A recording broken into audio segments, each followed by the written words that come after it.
Gentleman from Georgia, Mr. Johnson. Thank you, Mr. Chairman. Sir, of the 64,000 drug overdose deaths in 2016, you're familiar with that figure, right? 64,000. What percentage of the 64,000 were for non-prescription opioids? In other words, heroin and fentanyl. So fentanyl alone makes up for about 20,000, so roughly a third. And where heroin and fentanyl came combined, I don't recall. Overall, opioids was 44,000 of that 64,000. Mm-hmm. And of the 64,000, how many deaths came as a result of overdosing on marijuana? I don't recall even seeing that on the chart. So in other words, you don't have any information that there's any deaths that have been, that marijuana is responsible for within that 64,000? I am aware of a few deaths from marijuana. You are aware of a few deaths? Yeah. From overdosing on marijuana? I don't recall if it was overdosing, but deaths attributed to the use of marijuana. Deaths attributed, okay. What do you mean by that? I don't recall whether it was that it had been adulterated with something else. I'd be happy to go back and look, but I know I'd love for you to do that. I understand the issue here, which is one's not comparable to the other, I think is what you're asking me. Mm-hmm.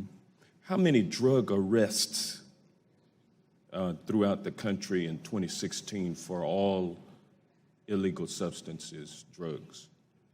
I don't know. According to a Washington Post article, which I just had here, which is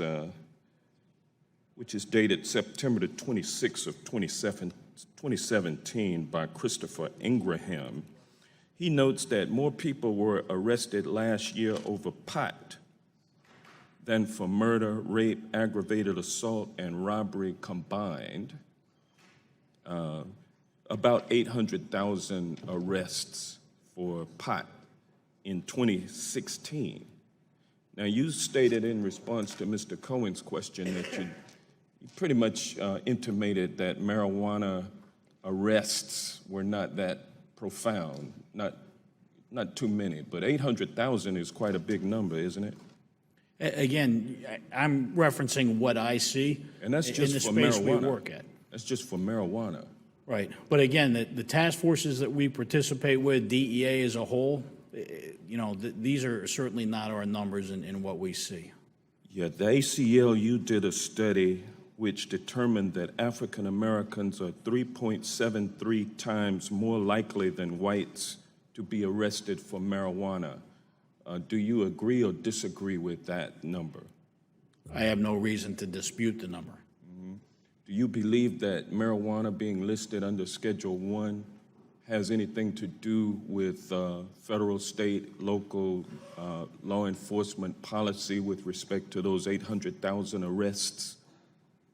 Well, again, I'd go back on the federal policy. I just don't see those arrests happening in the federal space. And I wouldn't be the person to address state and local arrests.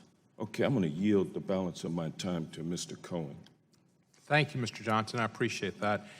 Mr. Patterson, you said the science had to be looked at, and it does. But I think the science has got to be faulty.